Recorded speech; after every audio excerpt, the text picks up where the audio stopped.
तो इस क्वेश्चन में देखिए एक फंक्शन लिया गया है जो मैपिंग है ए टू बी, और ये यहाँ पे रिलेशन तभी होगा, ये रिलेशन दिया गया है, ये रिलेशन तभी होगा जब A1 A2 के बीच एफ ऑफ A1 और एफ ऑफ A2 इक्वल हो।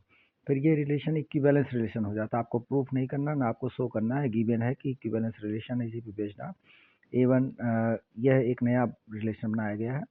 मतलब ये इक्विवेलेंस रिलेशन एफ आपका है, इसको शो करने की जरूरत नहीं है। हाँ, इसकी जरूरत पड़ेगी तो यूज़ कर सकते हैं। तो ये एक नया रिलेशन बन गया जिसमें इक्विवेलेंस क्लासेस रखे गए हैं, और एक नया फंक्शन आपका तैयार किया गया जो इस तरह से मैप कर रहा है, जहाँ पे क्लास आपका डोमेन है, क्लास का सेट डोमेन है, और ये जो है एफ ऑफ एक्स उसका इमेज है। तो अब यहाँ पे देखिए, इसको समझने के लिए तीन सिनारियो लेते हैं। मान लीजिए कि कुछ एलिमेंट A1 A2 A3 हैं जिनके इमेज सेम है, उसको K मान लिया गया।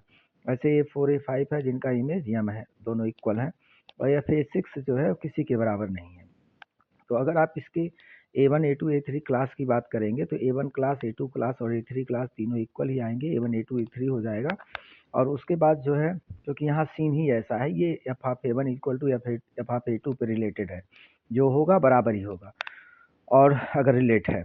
ऐसे ही A4 A5 के क्लास में आपका आ जाएगा, एक दोनों क्लास इक्वल होंगे जिसमें A4 और A5 आएगा।